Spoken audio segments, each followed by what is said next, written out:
பேசாம ரவுடி ஆயிட்டுமால. Sir cab auto பைக்குன்னா ரெட் டாக்ஸி மட்டும்தான். 118 இல்லைன்னா ஒரு கவர்மெண்ட்டுக்கு என்ன நடக்கணுமோ அதெல்லாம் இன்னைக்கு இந்த கவர்மெண்ட்டுக்கு நடந்துகிட்டு இருக்குது. இது வரைக்கும் தானே 6 பண்ணியிருக்காங்க, இன்னும் எவ்வளோ இருக்குல்ல, பார்க்க வேண்டியிருக்குல்ல. மோசமான காலகட்டத்தை நோக்கி தான் அதிமுக போய் கொண்டிருக்கிறது. ஸோ கவர்னர்கிட்ட போய் டிஎம்கே ஏடிஎம்கே 2 பேரும் ஜாயிண்ட்டாக ஒரே நாளில் போனது. இதில் குரூப்பில் டூப்பு மாதிரி பிஜேபியும் போய் நிற்கிது உள்ளுக்குள்ள. Nobody takes BJP seriously. தலைமை ஏன் எல்லாருமே போயிட்டோம், என்ன போனால் போயிட்டு போட்டோம் அப்படிங்கிற மனநிலை ஏன் இருக்குது? இந்த 2 கேள்விக்கும் பதில் தேடினா அதிமுக உருப்படும். ADMK is the affected party. செங்கலாக அது உருவின்னு இருக்காரு விஜய், ஜோசப் விஜய். 118 இல்லைன்னா ஒரு கவர்மெண்ட்டுக்கு என்ன நடக்கணுமோ அதெல்லாம் இன்றைக்கி இந்த கவர்மெண்ட்டுக்கு நடந்துக்கிட்டு இருக்குது. 2 விதமாக நீங்கள் சொல்லணும். குதிரை பேரன்றது இப்போ 1/3 இருந்ததுன்னா ஆன்டி டிஃபெக்ஷன் லா தப்பிச்சுக்கலான்னு இருந்தது. 1985 to 2003 வரைக்கும் ஆன்டி டிஃபெக்ஷன் லா ராஜீவ்காந்தி கொண்டு வந்த அந்த ஆக்ட் 18 வருஷம் 1/3 வரைக்கும் ஸ்பிளிட் அலவுட். 2003 2/3 வந்தால் தான் ஸ்பிளிட்டுன்னு போச்சு. லேட்டஸ்ட் 2023 மே சிவசேனா ஜட்ஜ்மெண்ட்டில் ஜஸ்டிஸ் சந்திரசூட் தலைமையிலான 5 நீதிபதிகள் அரசியல் சாசன அமர்வு கான்ஸ்டியூஷன் பெஞ்ச் ரூலிங்கில் 2/3 இருந்தால் மட்டும் போதாது, பேரண்ட் பாடி மெர்ஜருக்கு அப்ரூவல் கொடுக்கணும். ஏன்னா 2/3 வெளியில் வந்துட்டு தனி கட்சியாக அவங்க இயங்க முடியாது. They have to merge with somebody. அப்போ தான் அது ஆன்டி டிஃபெக்ஷனில் தப்ப முடியும். பரவாயில்ல. இப்போ எல்லோரும் என்ன தப்பாக புரிஞ்சுக்கிறாங்கன்னா 2/3 இருந்தாலே போதும் தப்பிச்சுக்கலான்றாங்க. ஆக்சுவலாக கிடையாது. 2/3 வரணும், ப்ளஸ் பேரண்ட் பாடி, அதாவது அசம்பிளி எம்எல்ஏஸ் இருக்காங்க இல்லையா, லெஜிஸ்லேச்சர் பார்ட்டிக்கு வெளியில் இருக்கக்கூடிய ஒரிஜினல் பார்ட்டி ஏன்னா பொலிட்டிக்கல் பார்ட்டியோட ஒரு அங்கம் தான் லெஜிஸ்லேச்சர் பார்ட்டி. அந்த மேஜர் பொலிட்டிக்கல் பார்ட்டி பேரண்ட் பாடி அதை என்டார்ஸ் பண்ணணும். அதை 2/3 மெம்பர்ஸ் அவங்க அதை மறுபடியும் என்டார்ஸ் பண்ணணும். அப்போ தான் மெர்ஜரே பண்ண முடியும். அப்படி பார்க்கும்போது 2 மாதத்துக்கு முன்னால் ராஜ்யசபாவில் ஆம் ஆத்மி கட்சியோட 10 எம்பிஸில் 7 பேர் வெளியில் மெர்ஜானதை ராஜ்யசபா சேர்மன் ஏற்றுக்கிட்டார் மெர்ஜர்ன்ட்டு. ஆக்சுவலாக அது as per supreme court judgement it is absolutely wrong. It attracts anti defection because the judgement was very clear. Parent body approve பண்ணணும். அங்கே அரவிந்த் கெஜ்ரிவால் தான் பேரண்ட் பாடி, அவர் அப்ரூவ் பண்ணல. அவர் ஆன்டி டிஃபெக்ஷன் லான்னு கம்ப்ளைண்ட்டே கொடுத்துருக்காரு. அதே தான் இப்போ சிவசேனாவில் பால் தாக்கரேயோட சிவசேனாவில், உத்தவ் தாக்கரேயோட சிவசேனாவில் 9 பேர்லேருந்து 6 பேர் வெளியில் போய் லோக்சபாவில் இவர் ஷிண்டேவோட கட்சியோடு சேர்ந்துருக்காங்க. That is also not acceptable. But நடைமுறையில் அப்படி தான் போகுது. In fact supreme court judgement is a case law. அதை மீறி தான் இவங்க இன்றைக்கி செஞ்சுட்டு இருக்காங்க. இது ஃபேக்ட்டுக்கு நான் உங்களுக்கு பேக்ரவுண்டுக்கு சொல்கிறேன். இப்போ 25 பேர் வெளியில் வந்தாங்க 47 பேரில். ஆக்சுவலாக 32 வந்திருக்கணும். 32 வந்தாலும் பேரண்ட் பாடி எடப்பாடி அப்ரூவ் பண்ணணும். அப்படி இல்லைன்னா ஆன்டி டிஃபெக்ஷன்லாம் அட்லீஸ்ட் 32 வந்திருந்தால் ஆம் ஆத்மி மாதிரி ஷிண்டே சிவசேனா மாதிரி அது மெர்ஜாக இருப்பான். அதுவும் இல்லை. அப்போ அந்த முயற்சி கைவிடப்பட்டது, அபார்ட்டட். அதுக்கு பிறகு நியூ ஸ்ட்ராட்டஜியை கையில் எடுக்கிறாங்க, ரெசிக்னேஷன். ரெசிக்னேஷன் நீங்கள் என்னை பொறுத்த வரைக்கும் நான் சொல்லுவேன், நான் அபிஷேக் சிங்வி சொல்கிற மாதிரி ரெசிக்னேஷன் இஸ் ரெசிக்னேஷன். அதை நீங்கள் ஹார்ஸ் ட்ரேடிங் உள்ள அந்த டெஃபினேஷனுக்குள்ளே கொண்டு வரவே முடியாது. எ person can resign at any point of time. அல்லது நீங்கள் அவன் காசு வாங்கிட்டு தான் ரிசைன் பண்ணான்றதை ப்ரூவ் பண்ணணும். ஜேஎம்எம் கேஸில் நரசிம்மராவ் 93 நோ கான்ஃபிடன்ஸ் மோஷனில் ஜெயிச்சப்போ ஒரே நாளில் 4 எம்பிஸை வேலைக்கு வாங்கினாங்க. அவங்களோட பேங்க் ட்ரான்ஸ்ஃபர் எல்லாம் ஆதாரமாக வச்சு தான் சிபிஐ என்கொயரி ஆர்டர் பண்ணி, இன்ஃபேக்ட் நரசிம்மராவ் தோற்ற பிறகு தேவகவுடா பிரைம் மினிஸ்டர் ஆனப்போ ஃபார்மலி சிபிஐ அவரை அரெஸ்ட் பண்ணி ஒரே நாளில், பட் இமீடியட்டாக the was let down on bail. நரசிம்மராவே ஃபார்மர் பிரைம் மினிஸ்டர் ஆனோன்னா. நான் இப்போ குதிரை பேருன்னு சொல்லும்போது ஏடிஎம்கேல இப்போ 6 பேர் ரிசைன் பண்ணியிருக்காங்க. உங்களுக்கு இது ஒரு பக்கம்னும் போது புதுசாக ஒரு இஷ்யூ கிளம்புது. யாரோ சம் இண்டிவிஜுவல், நமக்கெல்லாம் தெரியும் அவரை, திருநாவுக்கரசு, நம்ம கூடலாம் டிவிலெல்லாம் பேசியிருக்காரு. அவர் பேரம் பேசினார்னு ஒரு 9 பேர் including is driver was arrested. அதில் செந்தில் பாலாஜியும் ஒரு பிரதரும் லுக் அவுட் நோட்டீஸ் கொடுத்து அவங்க தான் அதை இன்ஜினியர் பண்ணாங்க அப்படின்னு சொல்லிட்டு அவங்க சொல்கிறாங்க. நான் இந்த மீன் டைம் கவர்னர்கிட்ட டிஎம்கேவும் ஏடிஎம்கேவும் போய் ஹார்ஸ் ட்ரேடிங்கு இதை நீங்கள் ப்ரிவெண்ட் பண்ணணும் அப்படின்றாங்க. டு மீ பர்சனலி என்ன நீங்கள் கேட்டிங்கன்னா, நீங்கள் ஒத்துப்பீங்களோ ஒத்துக்க மாட்டீங்கன்னு எனக்கு தெரியாது. ரெசிக்னேஷனை ஆன்டி டிஃபெக்ஷன் லா அதுக்கும் எந்த சம்மந்தமே கிடையாது. ஹார்ஸ் ட்ரேடிங்கிற ப்ராடர் கான்செப்டுக்குள்ளே நீங்கள் ரெசிக்னேஷனை கொண்டு வரவே முடியாது. இப்போ ஒரு 5 பேர் வெளியில் இப்போ அந்த 25 பேர் வெளியில் வர்றதுக்கு பதிலாக 32 பேர் வெளியில் மெர்ஜா இருந்தால் அது ஹார்ஸ் ட்ரேடிங். ஏன்னா நீ நின்னது ஏடிஎம்கே சிம்பலில், பட் சட்டத்தோட ஓட்டையை பயன்படுத்திட்டு நீ வெளியில் போகிறலாம். இங்கே அவங்க ரிசைன் பண்ணுறாங்க. ரிசைன் பண்ணும்போது nobody can prevent anybody's resignation. நாளைக்கு மக்கள்கிட்ட தான் போய் நிற்க போகிறோம், அங்கே நீங்கள் தோக்கடிக்கணும். இது வந்து ரொம்ப சிக்கனிங்கான ஒரு விஷயங்க. அதாவது இதோட ஜோசப் விஜயோட எனக்கு கட்சி இதில் ஒரு சந்தேகம் இருக்குது, நான் கேட்டுறேன், நீங்கள் அதுக்கப்புறம் இந்த இதுக்குள்ள வந்துருங்க. இப்போ உங்க ரிசைன் பண்ணுறதை நம்ம ஹார்ஸ் ட்ரேடிங்னு சொல்ல முடியாது, அப்படிதான் நான் ஃபீல் பண்ணுறேன். ஆனால் இந்த 6 பேர், இந்த ரிசைன் பண்ணியிருக்க இந்த 6 பேரும் இதுக்கு முன்னாடி கிராஸ் ஓட்டு ஒன்று பண்ணாங்கல்ல, ஆமாம் அது வந்து சட்டத்துக்கு புறம்பானது தானே. ஆமாம், நேச்சுரலி இவங்க ஆக்சுவலி அதை தானே ஹார்ஸ் ட்ரேடிங் இது பண்ணுறாங்க. அந்த கிராஸ் ஓட் பண்ணதுக்கு அடுத்த கட்டமாக வந்து ரெசிக்னேஷன் வருது. ஓகே, அந்த இடத்துல ஹார்ஸ் ட்ரேடிங் இடத்துக்குள்ள வந்து இதை கொண்டு வரப்படுது. அப்படி இதை கொண்டு வர முடியும் தானே. இப்போ அந்த 25 பேரோட கேஸில் என்ன ஆச்சுன்னு கேட்டிங்கன்னா, உங்களுக்கு வந்து அந்த 15 நாளைக்குள்ளே கண்டவுன் பண்ணலாம். இப்போ leader of the party Edappadi Palaniswami கிட்ட இவங்க மன்னிப்பு கடிதம் கொடுத்து, நீங்கள் பார்த்துருப்பீங்க, ஒரு 4 பேர் ரிசைன் பண்ணால் மற்ற 21 பேர் வந்து மன்னிப்பு கடிதம் கொடுத்து அவங்க மன்னிக்கப்பட்டார்கள். நான் அதுக்கு பிறகு ஒரு 2 பேர் ரிசைன் பண்ணுறாங்க. நான் இதை வந்து நீங்கள் வந்து கனெக்ட் பண்ணுறீங்க. நீங்கள் வந்து திஸ் இஸ் அ பர்செப்ஷன். நான் சொல்கிறது ஸ்ட்ரிக்ட்லி ஸ்பீக்கிங் ஆன்டி டிஃபெக்ஷன் லாக்குள்ளே ரெசிக்னேஷன் வராது. ஐ டூ அக்ரி தட் ஜெயலலினி இது ரொம்ப அசிங்கமான விஷயம். ஜெயலலினி, நான் வந்து இது ஹார்ஸ் ட்ரேடிங் அப்படின்ற கான்செப்டுக்குள்ளே ரெசிக்னேஷன் வராதுன்னு சொல்கிறது constitutionally legally. But this is basically a political problem. இதுக்கு பொலிட்டிக்கல் சொல்யூஷன் தான் நீங்கள் கொடுக்க முடியும். அதனால தான் ஆன்டி டிஃபெக்ஷன் லா வந்து எவ்வளோ தான் நீங்கள் லூப் ஹோல்ஸ் வச்சாலும் ப்ளக் பண்ணாலும் லூப் ஹோல்ஸ் வச்சு உடச்சிக்கிட்டே போகிறாங்கன்னு கேட்டிங்கன்னா, fundamentally it's a political problem. அதுக்கு கான்ஸ்டிடியூஷனல் அண்ட் லீகல் சொல்யூஷன்ஸும் நீங்கள் கொடுக்க முடியாது. 1/3 2/3 ஆக்கினாங்க. 2/3 பிறகு உடச்சிக்கிட்டு போகிறான்னு நீ பேரண்ட் பாடியோட பர்மிஷன் வேணும்னாங்க. யாரை எடுத்து போகிறீங்களோ அவங்கள்ட்ட பர்மிஷன் எப்படி பண்ண முடியும்? அப்போ இதுக்கு ஒரே சொல்யூஷன் வந்து ரெசிக்னேஷன் தான். என்னை பொறுத்த வரைக்கும் நான் என்ன சொல்கிறேன், a person can resign at any point of time. எனக்கு பிடிக்கல, அவன் ஒரு டிசிஷன் எடுக்கலாம், எனக்கு பிடிக்கல. After all I am going to the people. நீங்கள் சொல்கிறது ஒரு வேலிட் பாயிண்ட். அந்த 25 பேர் வந்து ஓப்பனாக அவங்க விப்பை டிஃபை பண்ணுறாங்க. டிஃபை பண்ணதோட கான்சிக்வன்ஸ் வந்து 4 பேர் வந்து ரிசைன் பண்ணுறான். ரிசைன் பண்ணதோட கூட அவன் வந்துருக்கலாம். 4 பேரும் போய் செக்ரட்டேரியட்லி அங்கே பார்ட்டியில் சேர்றான். அதான் நீங்கள் பார்த்தீங்கன்னா அடுத்த 2 பேர் சேரல. அதுக்கப்புறம் கொஞ்சம் நாள் பொறுத்து ஒரு கேப் கொடுத்து தான் போய் சேர்றாங்க. நவ் ஹார்ஸ் ட்ரேடிங்கிறது வந்து ரெசிக்னேஷன்ஸுக்குள்ளே வராதுன்றது தான் என்னோட பாயிண்ட். பட் டிஎம்கே இந்த அட்டம்ப்ட், பாட்ச்டப் அட்டம்ப்ட், ஒரு ஃபெயில்டு அட்டம்ப்ட், ரொம்ப அமச்சூரிஷாக இருக்குது. அது இவங்க பண்ணாங்களா பண்ணலையான்னு நமக்கு தெரியல. அதான் 9 பேர் போலீஸ் அரெஸ்ட் பண்ணியிருக்குன்னா பிரைம் ஃபெசை கேஸ் இல்லாமல் அரெஸ்ட் பண்ண மாட்டாங்கன்னு தான் நான் நம்புகிறேன். லுக் அவுட் நோட்டீஸ் கொடுத்துக்கிற அளவுக்கு செந்தில் பாலாஜியும் அவர் தம்பியும் ஏன் தப்பிச்சு போனோம்? தே ஷுட் ஃபேஸ் த லா. ஏன்னா நீங்கள் ஒரு விஐபி, ஒரு முன்னாள் மந்திரி, இன்றைக்கி சிட்டிங் எம்எல்ஏ வந்து இன்னும் தலையை வாங்கிட போகிறது கிடையாது. உங்களுக்கு வந்து அவர் ஏன் அண்டர் கிரவுண்டில் போகணும்? ஸோ கவர்னர்கிட்ட போய் டிஎம்கே ஏடிஎம்கே 2 பேரும் ஜாயிண்ட்டாக ஒரே நாளில் போனது. இதில் குரூப்பில் டூப்பு மாதிரி பிஜேபியும் போய் நிற்குது உள்ளுக்குள்ளே. உங்களுக்கு வந்து nobody takes BJP seriously. ADMK is the affected party. ஜெயலலினி செங்கலாக அது உருவின்னு இருக்கார் ஜோசப் விஜய். டிஎம்கே வந்து கவுண்டர் அட்டாக். இது வந்து அவங்க மாட்டிக்கிட்டு இருக்காங்க. அவங்க ஆனால் கட்சிக்குள்ளே சம்படி இஸ் இன்வால்வ்டு சம்திங். அது தலைமையோட ஒப்புதலோட பண்ணாங்களா இல்லையான்னு நமக்கு தெரியாது. இதில் கவர்னரால் எந்த நடவடிக்கையுமே எடுக்க முடியாது. இன்னொன்று, யார் இந்த கவர்னர்? பிஜேபியோட ரெப்ரஸன்டேட்டிவ். இன்றைக்கி டிஃபெக்ஷனோட தாயை பிஜேபி தான் கொத்தா தூக்குறான். இங்கேயாவது ரெசிக்னேஷனுங்க, அங்கே அப்படியே போய் சேர்றான் அவங்களுக்கு வந்து. ஆகவே this is basically political issue.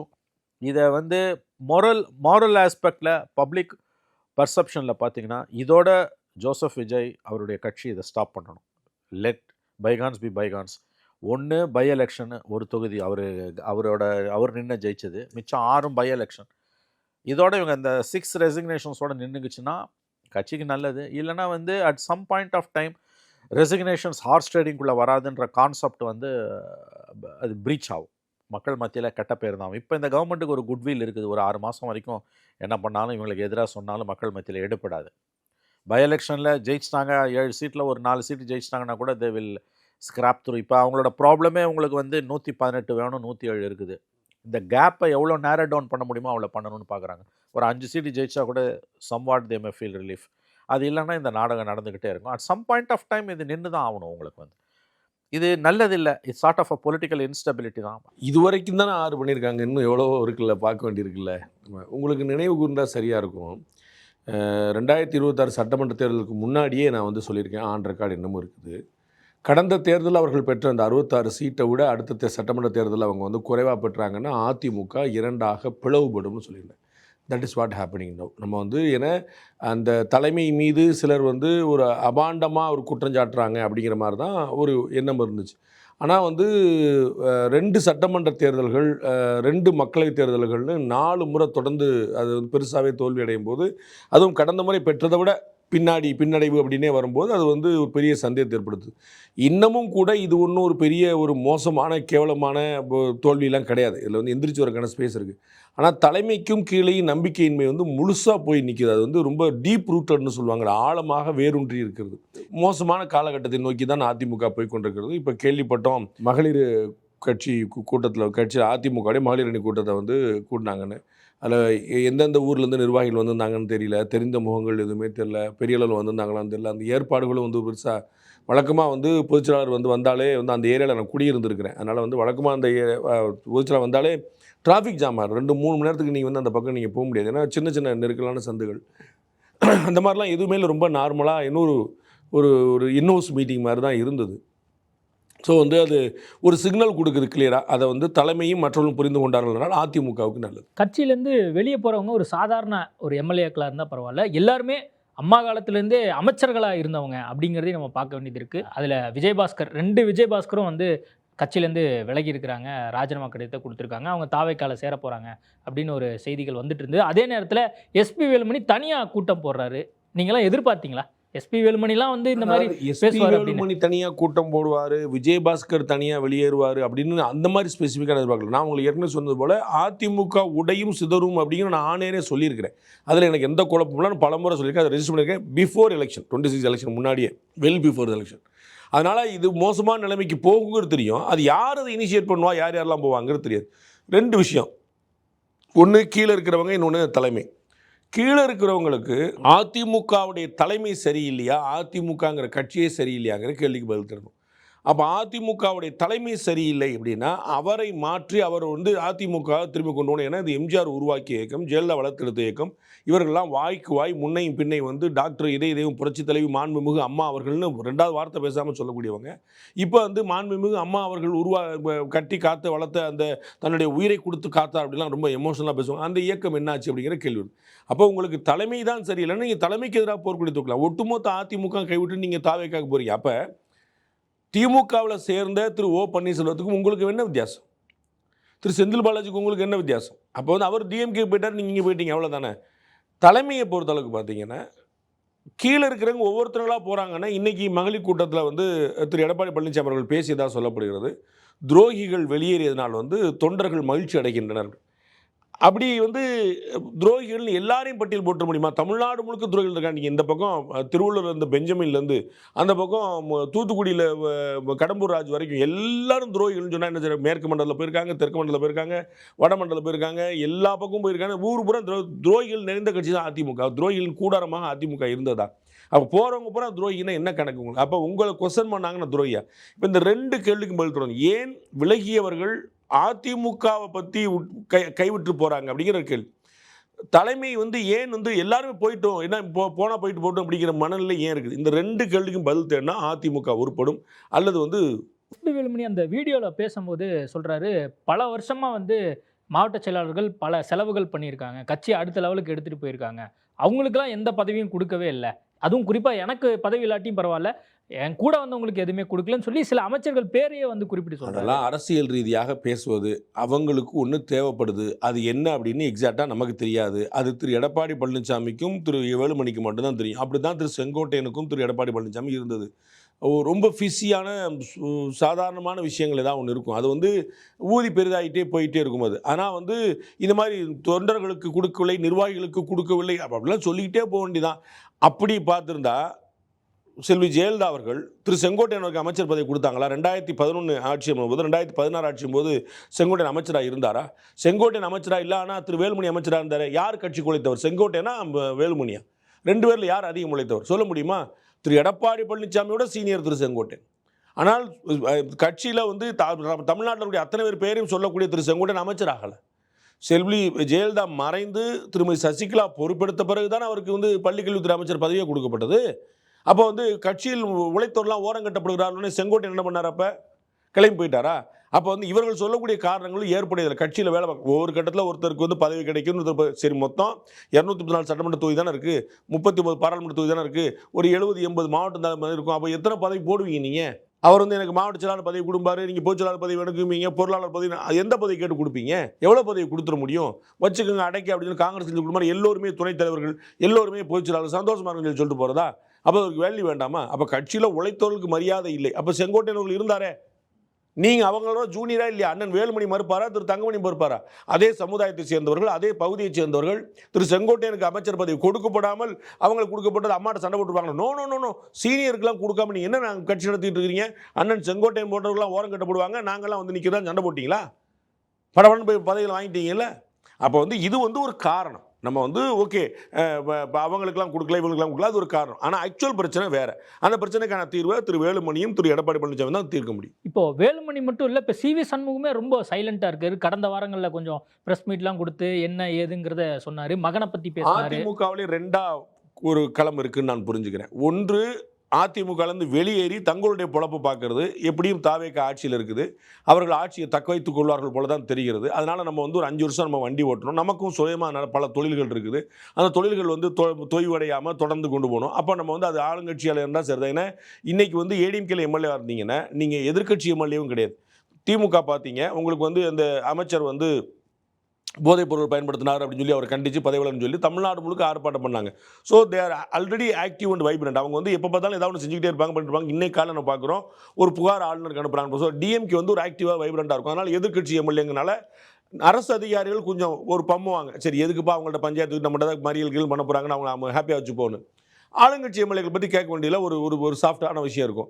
ஏடிஎம்கேல இருக்கிறவங்க எம்எல்ஏக்கள் வந்து அவங்க முன்னாள் அமைச்சர் சொல்லிக்கிட்டாலும் அவங்க வந்து ஆளுங்கட்சி கிடையாது, எதிர்கட்சியும் கிடையாது. அப்போ வந்து ஒரு தேர்ட் லேயரான ஒரு இடமெல்லாம் இருக்கிறாங்க. அப்போ அவங்க இங்கேருந்து விலகிட்டு நம்ம வந்து டிவிகளை சேர்ந்துட்டோம்னா அங்கேருந்து பை எலெக்ஷனை சந்திச்சு ஜெயிச்சுட்டு வந்து நம்ம ஆளுங்கட்சி எம்எல்ஏ மாறலாம். முன்னாள் அமைச்சருங்கிற தோரணம் இருக்கும், தொழில்களை வந்து தொடர்றதுக்கு எந்த சிக்கல் இருக்காது அப்படிங்கிற ஒரு கணக்கு தான். இது ஒரு கேட்டகரி இருக்குது. ரெண்டாவது கேட்டகரி நான் யூகிக்கிறது என்னென்னா, அதிமுகவை கைப்பற்றுவது. அதாவது பிரச்சனை வந்து திரு எடப்பாடி பழனிசாமி தான். அவர் வந்து நம்ம பேச்சை கேட்க மாட்டார், எதுக்கும் சம்மதிக்க மாட்டார். இப்போ அவரை மாற்றிட்டா சரியாக போயிடும் அப்படின்னு. அப்போ வந்து அதிமுகவுடைய பொதுக்குழுவில் ஒரு பைலா வந்து அமெண்ட் பண்ணியிருக்காங்க. அதில் என்ன 20 மாவட்ட செயலாளர்கள் முன்மொழியணும், 20 மாவட்ட செயலாளர்கள் வழிமொழியணும். யாருக்குங்க? பொதுச் செயலாளர் பதவிக்கு போட்டி போடுறதுக்கே. அப்போ வந்து கிட்டத்தட்ட ஒரு 80 மாவட்ட செயலாளர் இருந்தாங்கன்னா சரி பாதி மாவட்ட செயலாளருடைய ஆதரவு இருக்கணும்.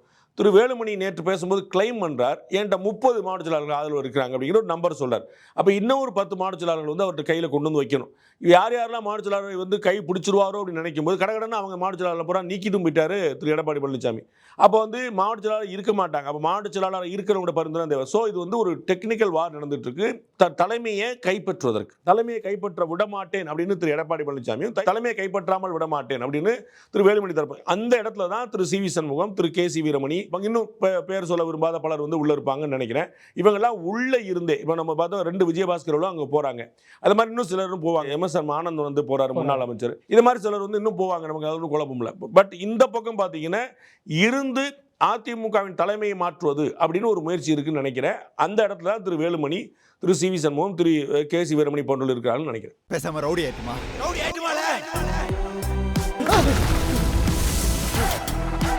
சார் கேப் ஆட்டோ பைக்குன்னா ரெட் டாக்ஸி மட்டும்தான்.